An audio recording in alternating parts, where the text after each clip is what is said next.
Thunder cracked above St. Mercy General as something wild and unthinkable tore through its glass doors, a drenched shadow carrying a secret that would silence every heartbeat in the room. No one there knew that what entered wasn't tragedy, but destiny in disguise.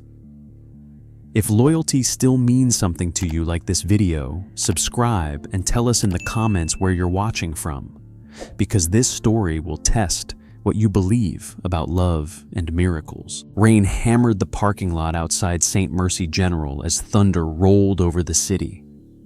The night sky flashed in bursts of white lighting the hospital's glass doors just as they exploded open. A massive German shepherd lunged through the entrance, soaked and trembling, carrying a small black girl draped across his back like a soldier bearing a wounded comrade. Her arms hung limp, her braids matted to her cheeks with blood and rainwater. The shepherd's claws scraped the tile, his breathing ragged but relentless. For one long second, the hospital froze.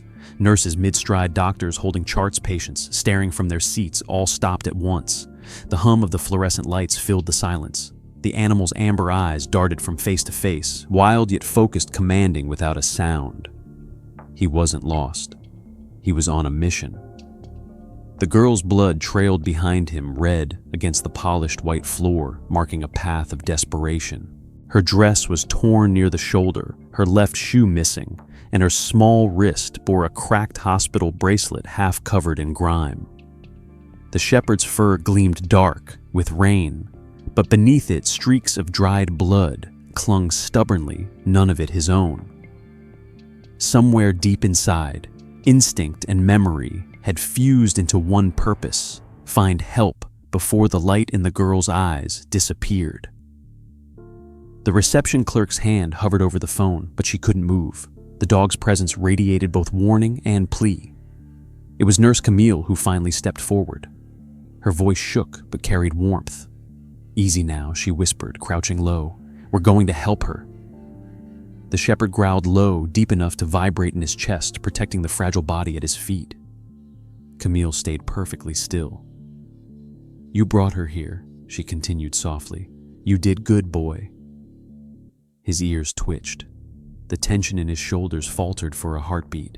Then, in a motion almost reverent, he lowered himself, letting the girl slide onto the floor. The sound of her body touching the cold tile was barely a thud, yet it echoed through every corner of the lobby. Camille reached forward, pressing 2 fingers to the child's neck. A faint pulse fluttered, weak but alive. "She's breathing," she gasped. "Barely." The shepherd barked once, sharp and commanding, as though demanding they hurry. Doctors snapped from paralysis. "Get a gurney," someone shouted. The hallway burst into motion. As Camille and 2 nurses lifted the girl, the shepherd pushed forward, blocking the nearest guard who tried to intervene.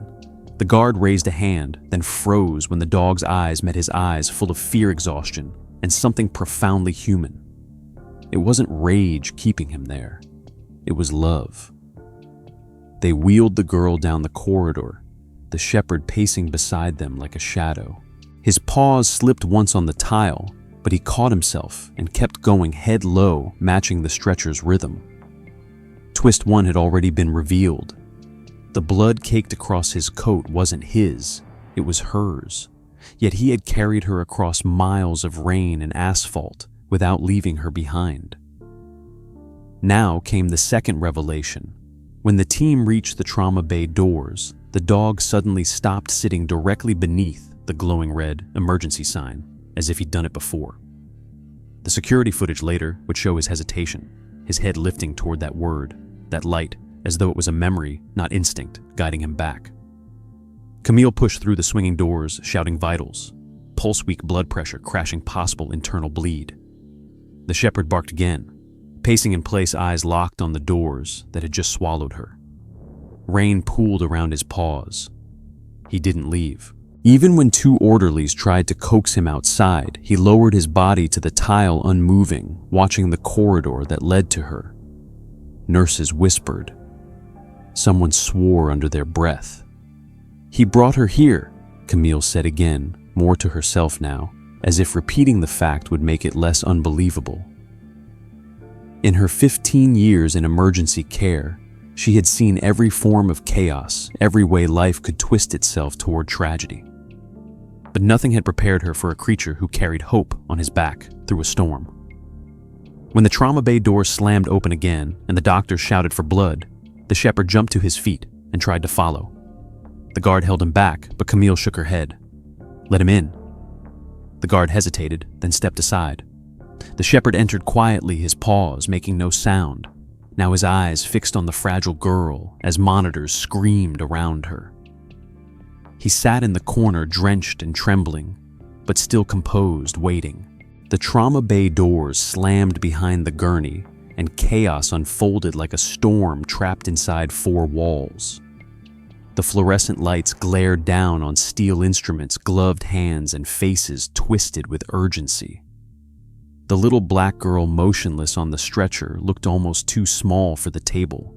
The heart monitor beeped unevenly, screaming warnings that no one wanted to hear. Dr. Harris barked orders, his voice rising above the metallic symphony of tools. "Get a line in now, pressure's dropping, move!" He didn't notice the German shepherd at first, standing just inside the doorway, soaked in trembling fur matted to his sides. But when one of the orderlies tried to block him, the animal's growl filled the room with a vibration that made everyone freeze. Nurse Camille stepped forward, palms raised. "It's okay," she said softly, her voice calm but commanding. "Let him stay." Her tone carried authority, the kind born from knowing when fear did more harm than risk. The shepherd's amber eyes locked on hers again, and for a heartbeat, the sterile room felt sacred, like an unspoken understanding had settled between woman and animal. The girl gasped faintly, a sound so weak it could have been the hum of a machine. Camille leaned close, her voice steady despite the chaos. "Stay with me, sweetheart," she whispered, her hand brushing the child's shoulder. The shepherd took a step forward, chest low, ears flattened. The guards tensed, but Camille extended her hand, fingers trembling slightly. "You brought her here, didn't you?" she said, meeting the dog's eyes. The shepherd hesitated, tail-stiff breath uneven. His gaze darted to the child's face, then back to Camille. Something shifted, something human in its weight. He took one step closer, then another, stopping only when his muzzle hovered inches above Camille's hand. The growl faded, replaced by a low rumble of confusion, of grief. Twist one unfolded as his eyes softened. Not wild, not feral recognition flickered there. He seemed to understand her words, as though the sound of her voice had called him by name. "You're safe here," Camille whispered again. "We're trying to save her." His head tilted slightly, studying her. Behind them, the heart monitor wailed. Dr. Harris shouted for more oxygen. A nurse rushed past with IV lines brushing the shepherd's side by accident. The animal's stiffened lips curling, but Camille's voice cut through the tension. "Easy, boy, easy." He froze, not moving, but didn't attack. Instead, his gaze stayed fixed on Camille, waiting, almost pleading for permission. Then came twist two, when one of the older nurses, half distracted, muttered under her breath, "It's all right now, soldier." The word cracked through the noise like lightning. The shepherd blinked once, then twice, ears perking. He lowered his body completely to the floor, muzzle resting near the child's hand. He had obeyed not out of fear, but out of memory. Camille noticed it instantly. "Did you hear that?" she whispered. She called him soldier. The others didn't answer. They were too busy fighting to keep the little girl alive. But Camille's mind raced. A service dog, maybe, or someone's partner trained in commands that never left him. It didn't matter now. What mattered was that he trusted them enough to step back. The doctors moved around the table like dancers in a desperate rhythm. Needles pierced skin machines, beeped in erratic patterns. Fluids dripped through clear lines into fragile veins. Pulse weak but present, one nurse called out. Dr. Harris exhaled heavily, muttering, "She's holding just barely." Camille wiped the girl's forehead with a cloth, her hands steady, even though her heart wasn't. The shepherd watched every move, his head twitching each time a needle entered her skin, a low hum rumbling from deep in his chest. When a tray clattered to the floor, he flinched, eyes darting toward the sound, then back to the girl, as if afraid she might vanish if he looked away. Camille placed a gentle hand on his head, her voice a whisper meant only for him. "You did your part. Let us do ours now." He didn't move, but his breathing slowed. His eyes tracked the girl's chest, up again, each breath a fragile promise. Then the monitor beeped louder, steadier. The rhythm found its pace. Dr. Harris looked up briefly, sweat glistening on his temple. "She's stabilizing," he said, voice soft with disbelief. Relief washed through the room like air after lightning. The nurses exchanged weary smiles, but Camille stayed still, hand resting on the shepherd's damp fur. She didn't speak. She didn't have to. The moment belonged to silence, to something deeper than language. Across the room, a security guard peeked in, ready to escort the animal out, but Camille shook her head. "Not yet," she said firmly. "He's not leaving her." The guard hesitated, then backed away. Outside the trauma bay, the night thundered on, but inside, it was only the sound of the girl's breathing and the slow rhythm of the dog's heart syncing with hers. The doctor gave final orders, nurses adjusted lines, and Camille watched as the shepherd finally laid down his muzzle, brushing the edge of the sheet. The girl's fingers twitched once, barely noticeable, but enough to make the dog lift his head again. His tail moved once against the floor, a flicker of life answering life. The storm outside began to fade, and with it the chaos in the room quieted into a heavy calm. For the first time since he'd burst through those glass doors, the shepherd closed his eyes, not to rest, but to listen to every breath she took, every sign that she was still in this world. The nurses stepped out one by one, whispering in awe, leaving only Camille and the animal. She knelt beside him and said quietly, "You're a soldier, aren't you?" The trauma bay pulsed with noise, the high-pitched whine of machines, the echo of orders, the metallic slap of surgical trays. The air was hot with adrenaline and antiseptic. Dr. Harris leaned over the fragile black girl on the table, his gloves slick with her blood, his eyes narrow with focus. "We're losing her again," he shouted, voice straining to rise above the alarms. The heart monitor stuttered, then fell flat in a single merciless line. A nurse gasped, and someone cursed under their breath. "Charge to 150, Harris barked. A defibrillator paddles clicked, whined, and then pressed against her chest. The girl's small body jolted, but the monitor stayed flat. In the corner, the German shepherd stirred, his ears perked, body-rigid nostrils flaring. The low growl that came from him wasn't anger, it was mourning. He felt the absence before they did. He threw back his head and howled one long, desperate cry that made the entire room freeze. And then impossibly, the monitor blipped. Beep, beep. The faint rhythm returned. Every head turned toward the screen, then to the dog. For a full second, no one spoke. Harris blinked hard, his voice dropping. "Do that again," the nurse hesitated. "Doctor, keep compressions. Watch him," Harris said. The shepherd's chest rose and fell fast, now eyes locked on the girl as if tethered to her pulse. Camille stood near the table, her heart racing, whispering, "He feels her slipping away." No one argued. The dog wasn't just reacting, he was anticipating. Twist 1 became undeniable the next time it happened. The monitor screamed again. The girl's pulse vanished, and before anyone could react, the shepherd let out another piercing howl, louder, longer. 2 seconds later, the monitor lit back up, weak but alive. The entire room erupted into motion. "Keep her oxygen steady," Harris ordered. "We've got a window." The nurses moved faster, their movements blending into a mechanical rhythm. The defibrillator's hum faded into the clicking of instruments and the constant drone of oxygen. Camille felt sweat dripping down her neck, her eyes flicking to the shepherd again. He was trembling, but unflinching, his gaze fixed on the girl's small chest rising and falling. When her breathing slowed, his tail twitched once. When her vitals climbed, his muscles eased. "He's sinking with her," Camille whispered to no one in particular, but the doctor heard. Twist 2 took root when Harris finally looked up from the table and watched the dog closely.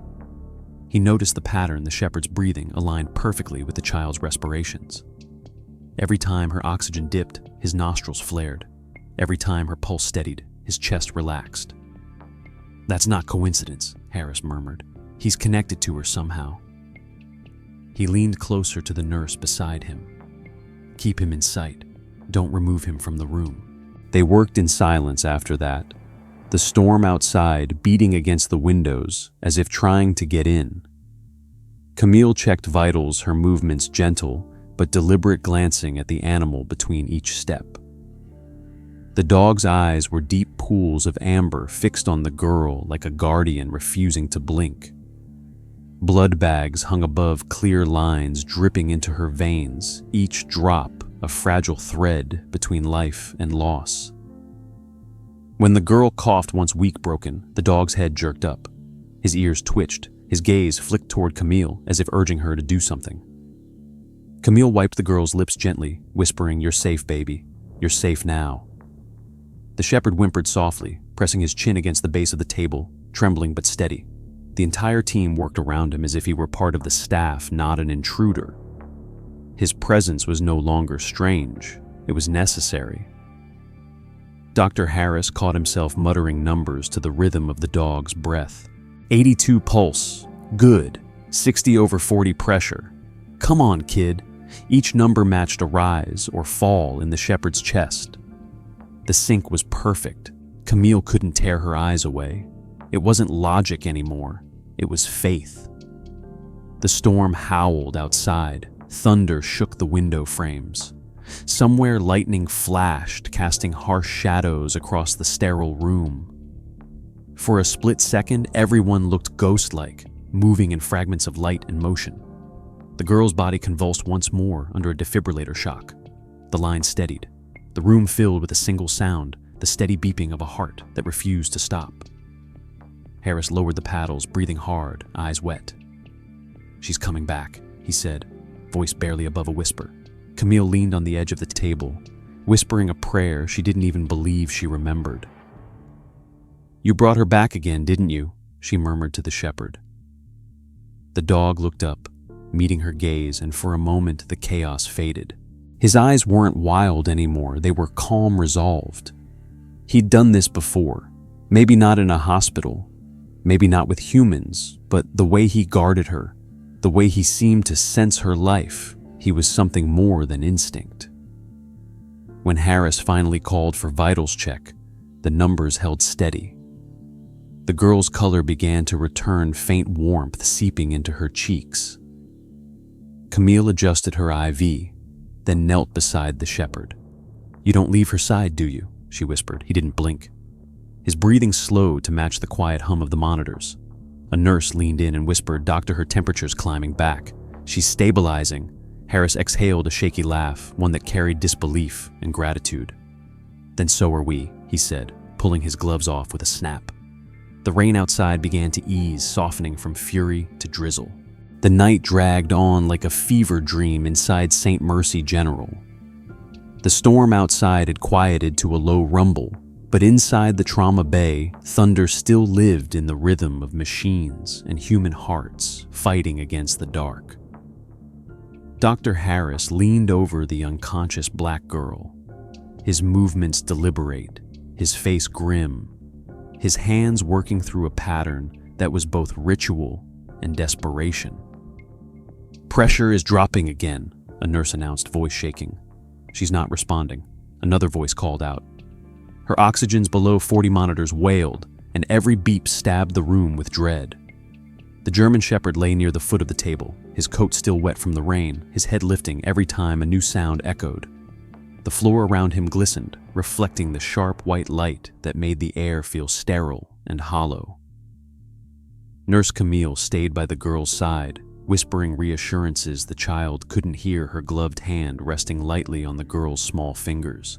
"Come on, sweetheart," she murmured. "Don't let go now." The girl didn't move. Her chest barely rose. Harris's voice came low, tense. "She's slipping away. Get me another line move." The team obeyed, running on muscle memory, sweat beating down temples, masks damp from breath. Camille's pulse hammered in her ears.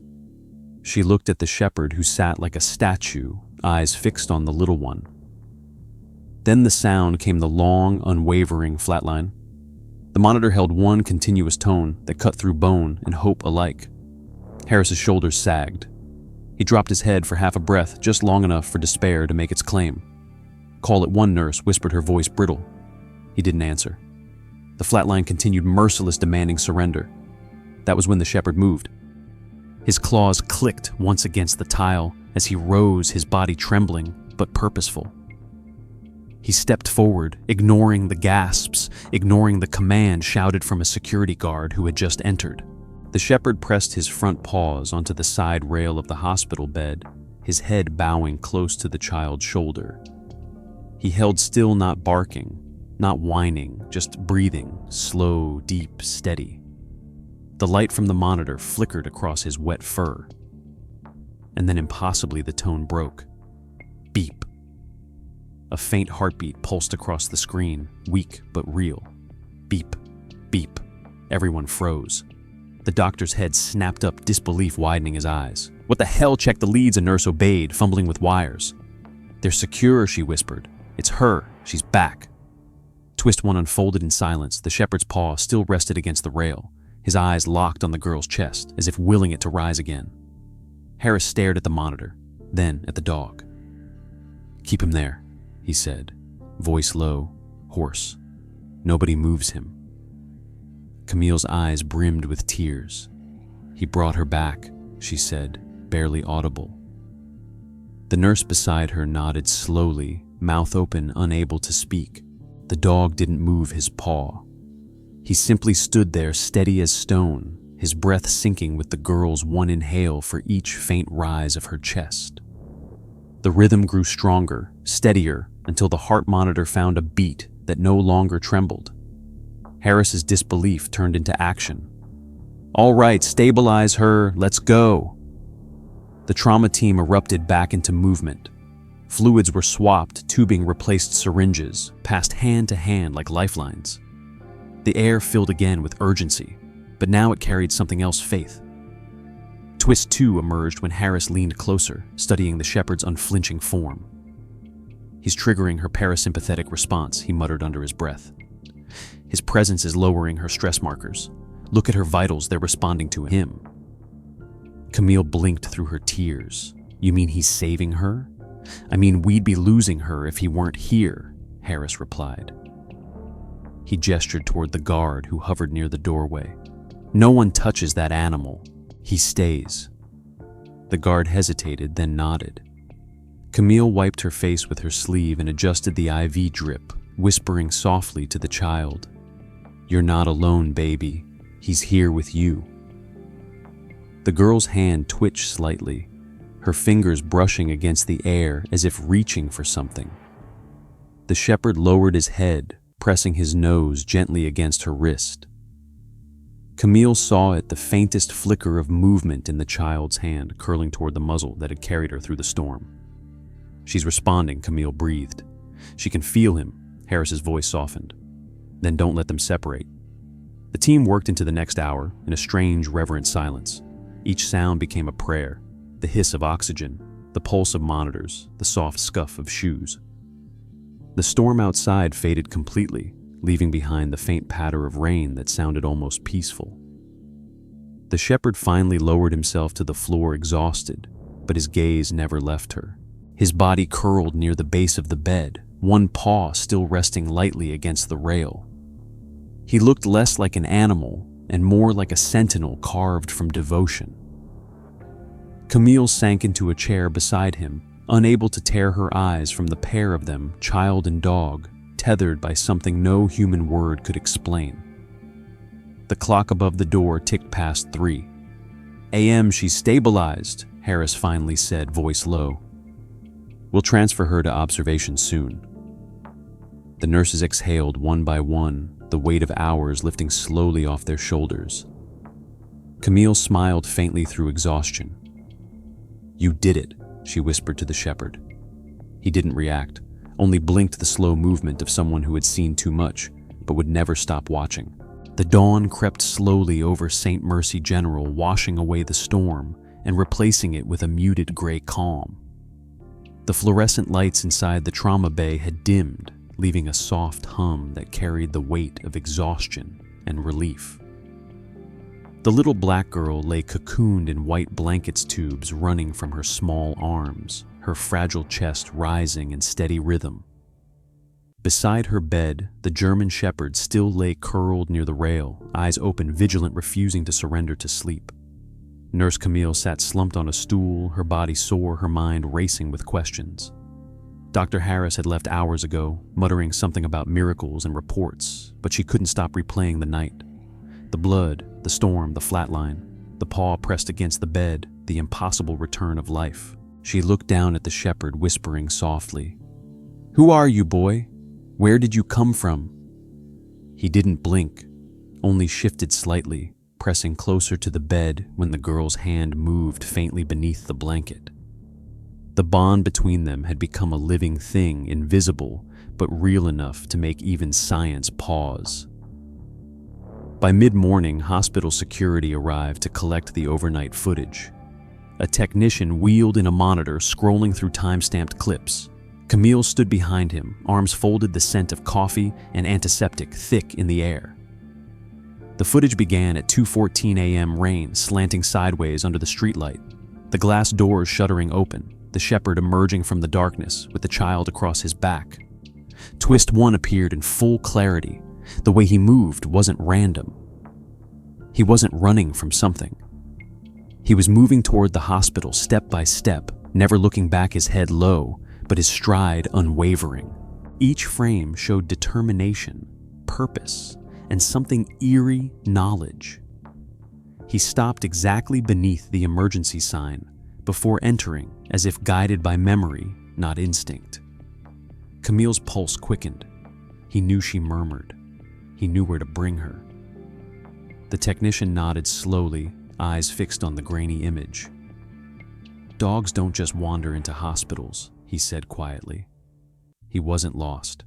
He was following something. They rewound the clip and zoomed into the background where the faint silhouette of trees shivered in the wind. That's the tree line behind County Road 17, Camille said. It connects to the state forest. The technician fast-forwarded to 2:10 a.m., and there it was, Twist 2 revealing itself piece by piece. The shepherd didn't appear from the highway.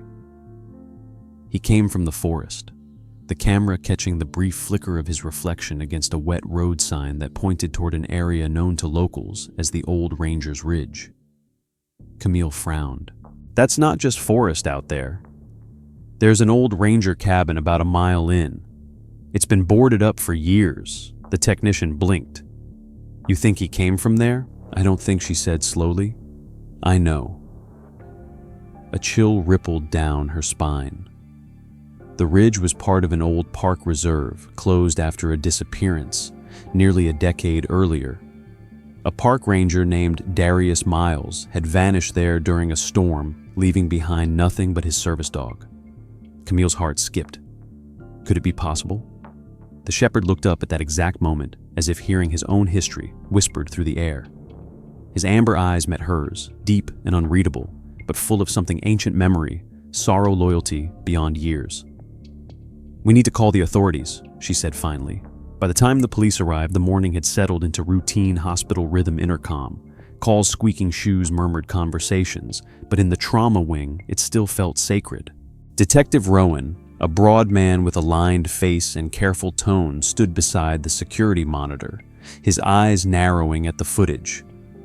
That's not a stray, he said. Look at the way he carries her. He's trained, or at least he used to be. He turned toward Camille. You said he showed up before dawn, around 2:15, she confirmed. No tags, no collar, but he knew exactly where to go. Rowan studied the shepherd through the glass window of the recovery room. The animal didn't acknowledge him, only kept his gaze fixed on the girl. "You think he belonged to someone out there?" he asked. Camille nodded. "There's that old ranger cabin. Maybe it's connected." Rowan rubbed his chin. "Funny you mention that. The ranger who went missing out there, his dog was never found." Camille's breath caught. "Darius Miles," Rowan said. "Storm rolled in, he went to check the flood paths, never came back. Locals said his dog searched for weeks, but no one ever found either of them." He looked at the shepherd again. "Until now, maybe." The theory hung in the air, too heavy to dismiss, too fragile to confirm. Rowan dispatched a search team immediately. Within hours, 2 patrol cars and a forensics van were parked near the forest edge. The storm had left the ground soft and smelling of pine and decay. Officers fanned out boots sinking into mud, their radios crackling faintly through the trees. The path narrowed as they advanced, the air damp and heavy with mist. Birds remained silent. About half a mile in, one officer called out. Over here, they gathered around an old wooden structure, half collapsed, half swallowed by vines. The door hung from one hinge. Inside, a faint smell of smoke and old blood lingered. A torn blanket lay near the corner next to a tipped can of soup and a broken lantern. The floor was streaked with dark stains, washed pale by rain, but still visible. Then one of them found a small footprint beside a much larger one, both half filled with water. A shoe rested nearby, its sole torn, the laces frayed. It matched the one still on the girl's foot back at the hospital. "This is it," Rowan muttered. "This is where she was hurt." A few feet from the cabin, claw marks scored the dirt, deep, desperate proof of struggle. "The dog dragged her out," an officer said. "He pulled her toward the road." Rowan crouched, running his fingers through the impressions. "That road leads straight to St. Mercy," he murmured. He knew the way. Back at the hospital, Camille waited in the observation room. The girl remained unconscious, her breathing shallow but even. The shepherd hadn't moved. He lay at the side of her bed, head resting near her hand, every breath synchronized with hers. When Rowan returned, his boots caked in mud, he said quietly, "We found where she came from." Whoever did this left in a hurry.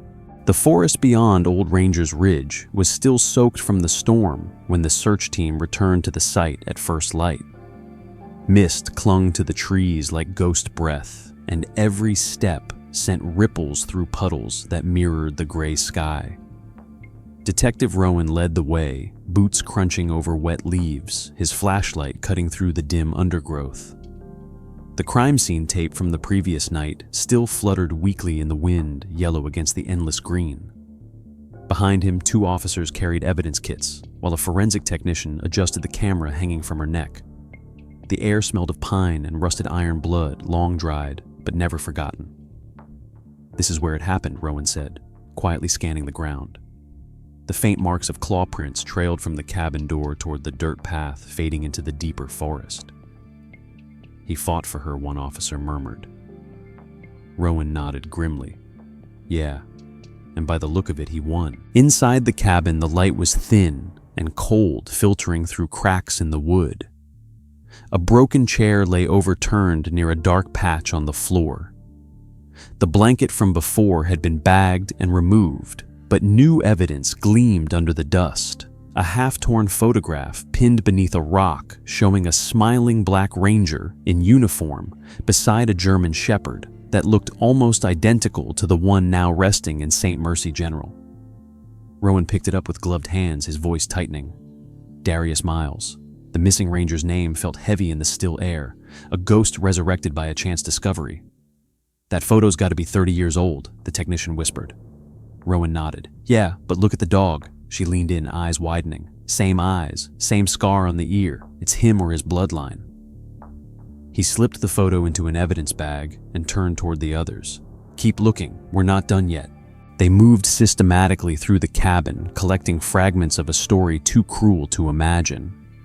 Twist 1 revealed itself, slowly. Ropes still tied to the bed frame, their fibers stiff with dried blood. A small comb with strands of the girl's curly hair caught in the teeth. and near the hearth, a metal bowl etched with claw marks, proof the dog had been confined before breaking free. "He didn't just escape," Rowan muttered. "He broke out for her." Outside, the wind shifted, carrying the scent of earth and decay. One officer crouched by a pile of debris behind the cabin. A splintered crate, rusted tools, and beneath them something metallic glinted faintly. "Detective," the officer called. Rowan knelt beside him, brushing away the dirt with slow, deliberate movements. A small, tarnished badge emerged, its engraving worn but still legible. The number etched across it made Rowan's stomach clench. 7019, he whispered. That was Miles's badge. Twist 2 had arrived in full, undeniable clarity. The shepherd back at the hospital wasn't just a random survivor. He was the same partner who'd gone missing all those years ago. The metal tag gleamed under the flashlight's beam, proof that loyalty could outlive time itself. "Get that logged," Rowan said, his voice hoarse. "And call the hospital. Tell them to keep that dog under observation, but nobody separates him from the girl. Not for a second." The team packed the evidence, carefully sealing the fragments of horror and devotion into numbered bags. When they stepped outside again, the forest seemed quieter, as if even the wind had chosen to listen. Rowan lingered at the cabin door, his thoughts heavy. He imagined the shepherd here alone for years, guarding memories he couldn't explain, the instinct to protect buried, but never broken. Maybe he'd found her by chance, maybe by fate, but either way, something ancient had woken in him the moment he'd heard her cry. Back at St. Mercy, General Camille stood in the observation room, watching the girl's monitors flicker gently. Her condition had improved, her color returning bit by bit, but she had yet to wake. The shepherd, still stationed beside her bed, lifted his head every time someone entered. His fur had dried, now brushed clean by the staff, yet the streaks of old scars across his body told the story better than any file could. "He hasn't eaten," one nurse whispered. "He won't touch anything unless she's awake." Camille sighed softly, crouching beside him. "You're waiting for her, aren't you?"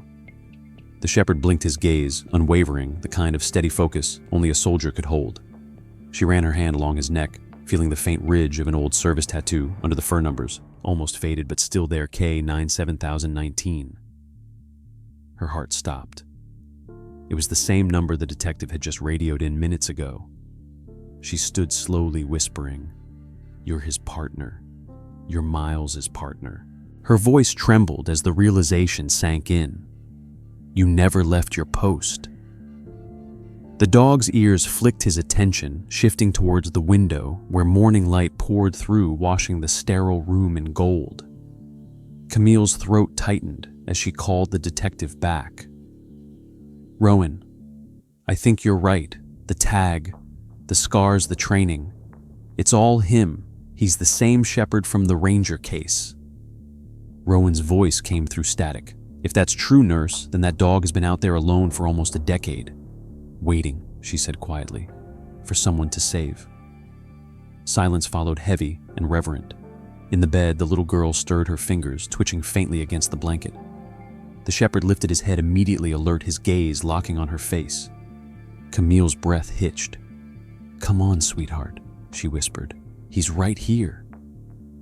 The girl didn't open her eyes, but her breathing steadied her lips, parting as if she was listening to something only she could hear.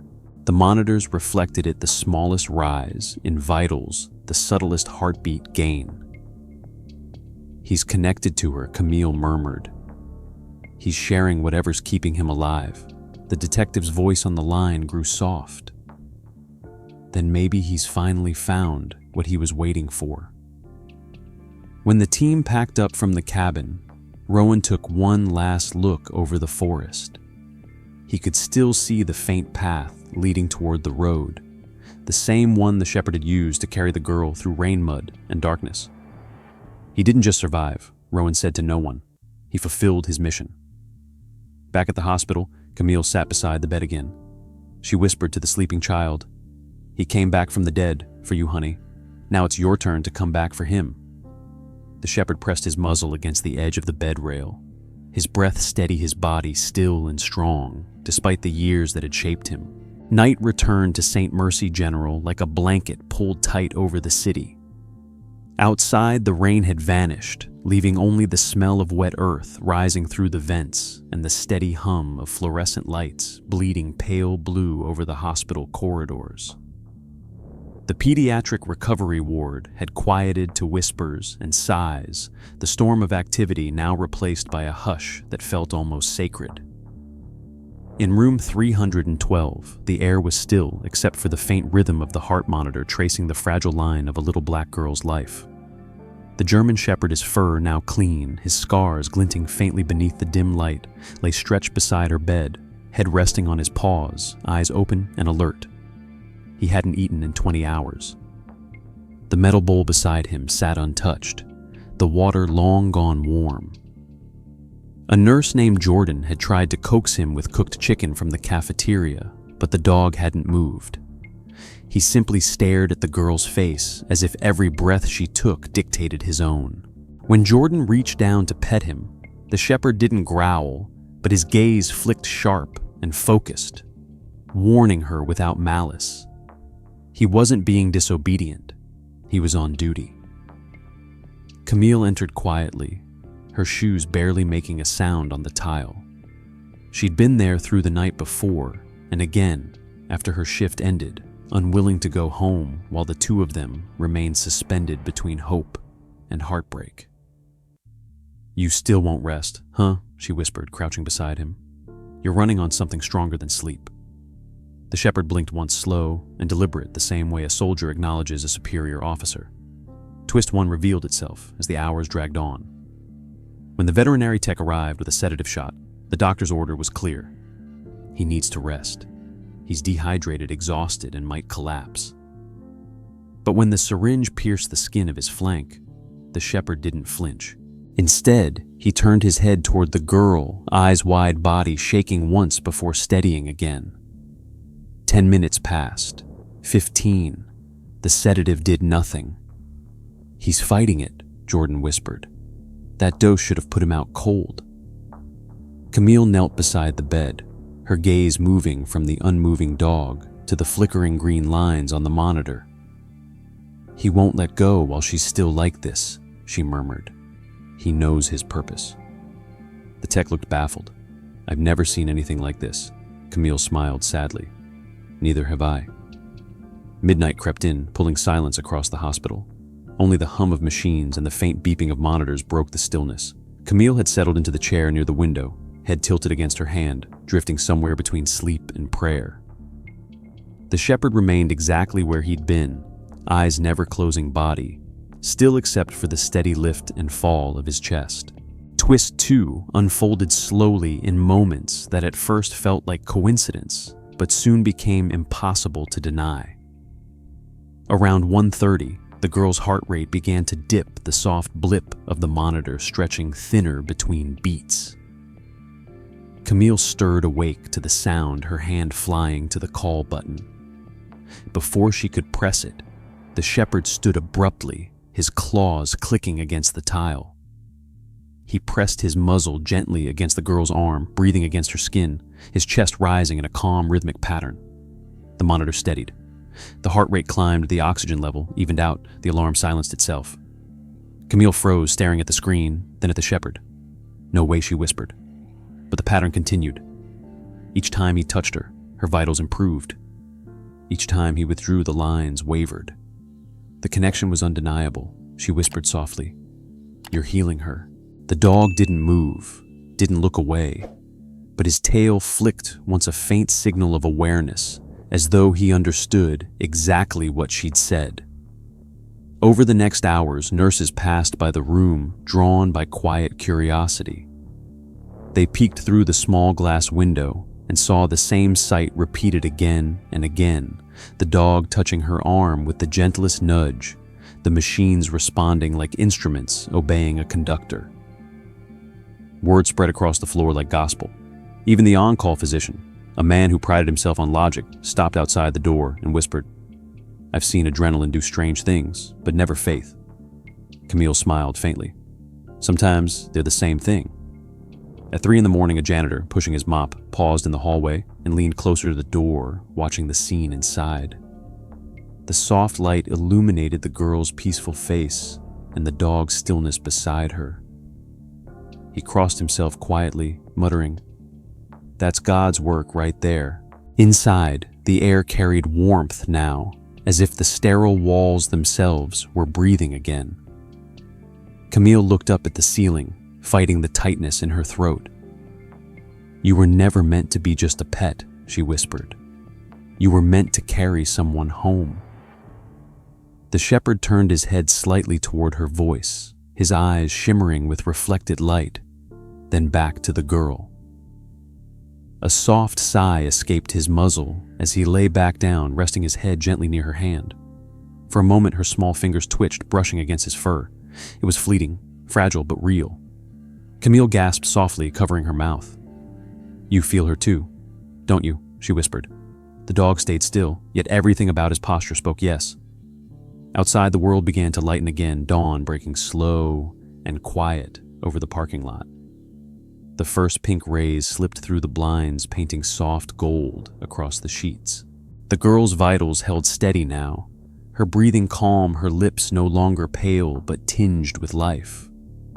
The shepherd's body relaxed for the first time, his eyes drooping, though he fought sleep with stubborn devotion. Camille stood moving toward him carefully. "It's okay," she whispered. "You can rest now, soldier. You've done enough for one lifetime." But even as his eyes closed, his head remained pressed near the girl's arm. It wasn't until the sunlight fully touched her face that he allowed himself to sleep, his breathing falling into sync with hers once again. Down the hallway, the hospital stirred to life, unaware that in room 312, something beyond medicine had unfolded, a living thread between spirit and survival. The doctor on morning rounds peeked in and stopped cold. Morning light bled slowly through the blinds, spreading gold across the sterile room where life had hovered between silence and miracle for 2 endless nights. Nurse Camille sat in the same chair she'd barely left since the storm, her hands cupped around a mug of cold coffee she hadn't touched. Her eyelids burned, but she didn't dare sleep. Across the room, the German shepherd lay curled against the bed frame, still as stone. His fur was clean, now brushed soft, yet beneath the pale light, his ribs showed like scars of endurance. The monitors hummed with gentle rhythm, the heartbeat steady and sure. For the first time since the girl had arrived, the machines no longer dictated the room's energy. The breathing of the 2 beings, child and dog, set the pulse now. Camille rubbed her eyes and whispered into the quiet, "You did it, soldier. She's still here because of you." The shepherd didn't move, but his ears twitched at the sound of her voice. His chest rose shallow, his breath faint but even. Camille's gaze shifted to the girl's small face, the skin once ashen, now flushed with the faintest hue of warmth. Her lashes fluttered occasionally, each tiny movement like a spark trying to reignite. The morning staff filed in quietly, their usual chatter replaced with reverent stillness. They'd all heard the story. By now, the hospital was alive with whispers about the miracle dog and the girl he had carried through the storm. It was no longer rumor, it was legend in the making. Dr. Harris entered, fatigue etched deep into his features, yet his eyes softened when they landed on the bed. "Vitals are holding," he murmured, scanning the monitors. "She's past the danger zone." Camille nodded, relief threading through her like light breaking through fog. "She's fighting her way back." Harris smiled faintly. Maybe she never stopped. Twist 1 began in that moment, quiet and unassuming, when the girl's fingers twitched against the sheets. At first, Camille thought it was reflex, a ghost of muscle memory. But then the child's lips parted, drawing in a shaky, deliberate breath. The monitor beeped faster, steady but elevated. Camille froze, leaning closer. "Sweetheart," she whispered. The girl's eyelids trembled, fluttering open like hesitant wings. Her eyes, dark and wide, met the light for the first time in days. She blinked once, twice, then turned her head slowly as though searching for someone. When her gaze found the shepherd, her lips moved. The sound that came out was no louder than the whisper of the machine beside her, but it carried through the room like thunder. Harlan. The name was soft, fragile, yet perfectly clear. The shepherd's head lifted instantly, his ears shooting upright, his eyes locking onto hers. A deep whine escaped his throat, low and trembling as if the weight of every mile he had carried her surged back through his voice. Camille's hand flew to her mouth, tears spilling before she realized they had started. She knows him, she breathed. She remembers. Harris stood frozen, his pen forgotten in his hand. Impossible, he whispered, but even he didn't believe his own words. The girl reached out her small, trembling hand palm open, and the shepherd dragged himself up, muscles quivering with exhaustion. He stepped forward one paw at a time until his muzzle touched her fingers. Her eyes softened, the corners of her lips lifted into a faint smile. "You came back," she whispered, voice barely audible. The monitor showed a spike in heart rate, not from panic, but strength. Twist 2 unfolded in slow, painful beauty. The shepherd whose endurance had defied logic now wavered. His body trembled, his breathing grew uneven. He pressed his head gently against her hand one last time before his legs buckled and he sank to the floor beside the bed. Camille cried out, kneeling immediately. "No, no, stay with me," she whispered, touching his side. His heartbeat was faint, irregular. Harris checked quickly, his voice grim. "He's crashing. He's completely dehydrated. He gave everything he had." Camille's tears blurred her vision as she pressed her forehead to the shepherd's neck. "You've done enough," she whispered. "Don't you dare give up now." But even as she spoke, the monitors beside the girl shifted again, rising into perfect rhythm. Her pulse strengthened, oxygen levels climbing higher than they had since she'd arrived. It was as if her body was absorbing what his could no longer hold. "Her vitals are improving fast," Harris said, astonished. "This shouldn't be possible." Camille looked at the two of them, one fading, one reviving, and understood what was happening. The transfer wasn't physical. It was something unseen, a bond formed in the wilderness and forged by sacrifice. She whispered through her tears, "He's giving her what's left of him." The shepherd's eyes flickered open at her words, amber irises glowing faintly in the morning light. He turned his gaze toward the girl, who now smiled weakly, her hand resting over the edge of the bed where it touched his fur. "Harlan," she said again, stronger this time. "Don't leave me." Camille swallowed the sob rising in her throat. "He won't, sweetheart. He never left you, not once." The girl blinked slowly, tears sliding down her temples, and then she whispered, "He saved me." Harris nodded, voice breaking. Yes, he did. For a long moment, no one spoke. The only sound was the hum of the machine syncing with the fragile cadence of life renewing itself. The shepherd exhaled slowly, his chest rising and falling in time with hers, his eyes never leaving her face. "He's stabilizing," Camille said softly, running a trembling hand over his back. "He's still with us." The doctor wiped his brow and muttered, "Whatever this is, I'm not interrupting it." The sun broke fully through the window, then flooding the room in gold. It touched the child's face, her skin warm with color, again, her breathing smooth. The same light glowed across the shepherd's fur, softening his scars until he looked almost young again. Camille stood stepping back, just enough to give them space. She had seen many things in her years of nursing life, beginning, ending, breaking apart, but never two souls bound this tightly, sharing a single rhythm of survival. As the minutes passed, the shepherd's pulse steadied. His breathing deepened. The girl's eyes closed, not from weakness this time, but from peace. Her fingers never left his fur. Camille whispered to no one. He carried her here through the storm. Now she's carrying him back. The day outside brightened. The hum of the hospital returned, footsteps echoing in the hall, voices rising. Yet in that one room, time remained still, anchored by the silent promise between a child and her guardian. The shepherd lifted his head once more, nuzzled her palm gently, and let out a low sigh that sounded almost like relief. The sunlight outside St. Mercy General had deepened into late afternoon warmth by the time the girl spoke again. The hospital was quieter now, the rush of morning fading into the rhythm of recovery, the rhythm of healing that felt both fragile and divine. The little black girl, her skin still pale but glowing faintly with life, lay awake for the first full hour since her awakening. Her eyes, large and searching, moved slowly from the IV lines to the soft light slanting through the blinds.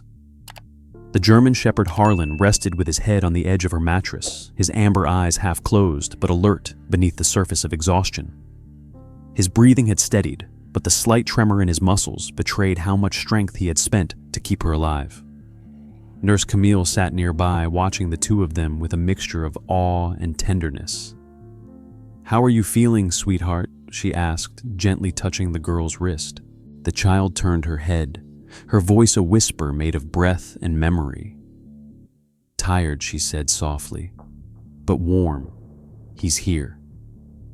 Her gaze dropped to Harlan, and a faint smile flickered across her lips. "He never left." Camille nodded, her voice trembling. "No, he didn't.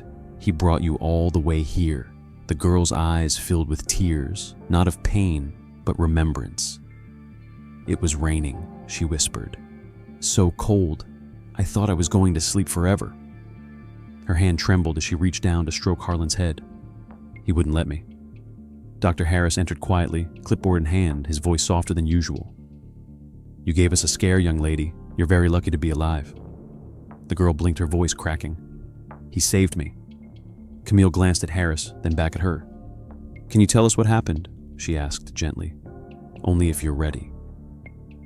The girl's small body stiffened. For a long moment she didn't speak. Her eyes clouded with something darker than fear, a memory too heavy for her age. Finally she nodded.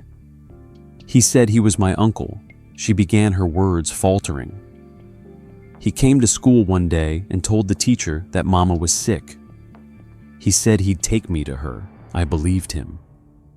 Camille's stomach twisted, but she stayed silent, letting the child's voice carry the truth out of hiding. "He drove far," the girl continued.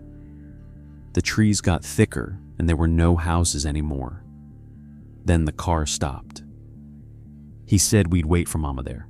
Her small fingers clenched the blanket, but Mama never came. The air in the room tightened. The monitors hummed softly, keeping the rhythm of her fragile confession. Twist one came through her trembling voice, each word a wound reopening. "He wasn't my uncle," she whispered. "He lied. He locked me in a cabin and said nobody would find me. He hurt me." Her throat caught, and Camille felt tears sting her eyes. She wanted to reach out, but knew the girl needed to keep speaking to empty the darkness from her chest. "He had a dog," the girl said, after a pause, her voice breaking. "A big one, this one." Her hand touched Harlan's fur, and the shepherd stirred, lifting his head as if remembering the same ghosts. "He kept him on a chain outside," she continued. "He said the dog would bark if I ran. But Harlan didn't bark. He watched me through the window every night." Camille whispered, "He was protecting you." The girl nodded weakly. "When it rained, he would sit under the porch.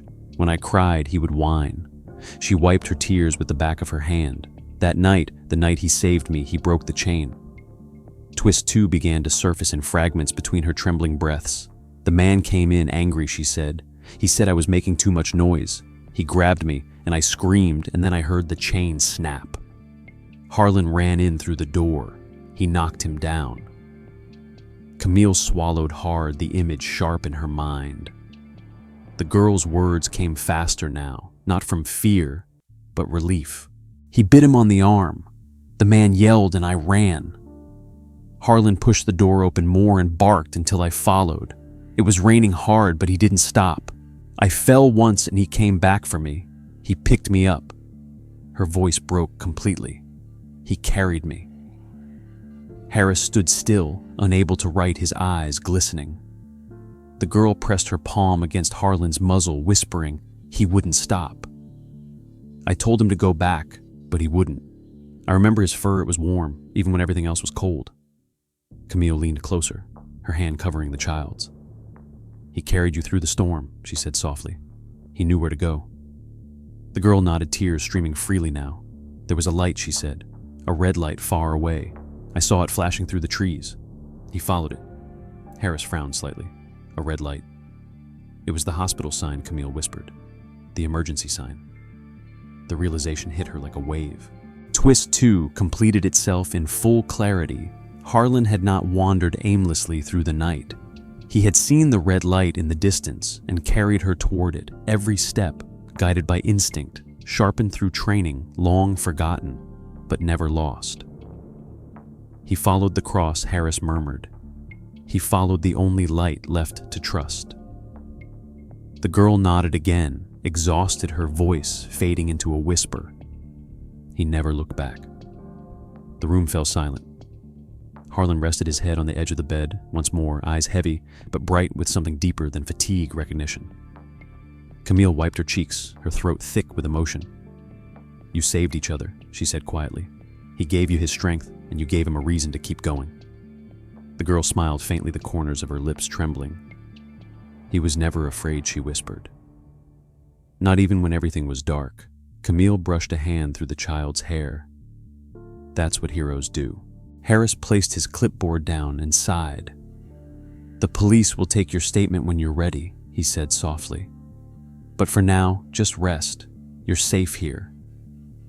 The girl's eyelids fluttered. "I want him to stay," she murmured. "Please, don't take him away." Camille squeezed her hand. "He's not going anywhere, sweetheart." Harlan shifted slightly, letting out a small sigh, his tail brushing the floor, once slow and content. As the girl drifted back to sleep, Camille sat back in her chair, watching the two of them, framed by the amber glow of sunset. The truth was out now, heavy and heartbreaking, but it carried within it the beauty of survival, the way love, loyalty, and courage could rise from the darkest corners of human cruelty. The detective's words from earlier echoed in her mind. If that dog hadn't acted when he did, she'd be gone. The weeks following the storm passed in a blur of healing and headlines. The story of the German Shepherd who carried a wounded black girl through the night reached every corner of the state, spreading far beyond the white walls of St. Mercy General. Reporters camped outside the hospital gates, their cameras flashing every time Nurse Camille walked in or out. They called it the miracle at Mercy. Though those who had been there knew it wasn't a miracle born of chance, it was born of devotion muscle and a heart that refused to quit. Inside room 312, the girl's laughter began to replace the sound of monitors. Her name, once a mystery written only on medical tags, was finally spoken with warmth. "Her name is Amira Camille," told the staff one morning as she adjusted the blanket. "It means princess." The word fit her perfectly. Amira's cheeks glowed with health, now her hair braided neatly. Her hands never far from the thick fur of the shepherd lying beside her. Harlan had become her constant shadow, his body recovering, his eyes soft but alert, always watching the door as if guarding against ghosts. Nurse Jordan had once joked that the hospital should start paying him as staff. Camille had only smiled. "He's already on duty," she said. "His paycheck is her heartbeat." Every day brought small steps toward normalcy. Amira began to eat full meals, to walk with help, to laugh at small jokes. But with each milestone came the whisper of change, the knowledge that her time at the hospital was ending.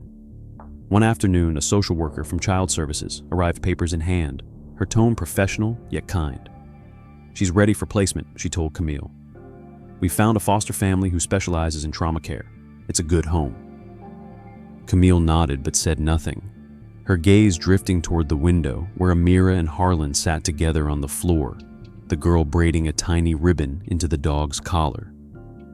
The social worker followed her gaze. "Of course the dog will have to stay here," she added softly.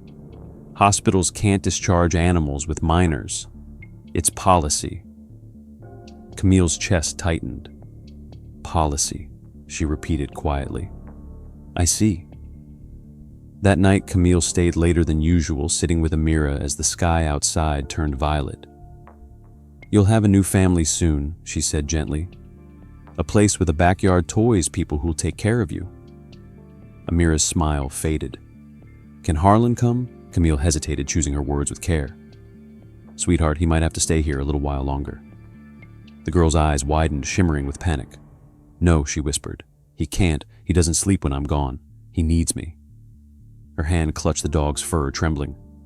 Please, Miss Camille, don't let them take me without him. Camille swallowed hard, feeling her throat burn. I'll try, she said softly.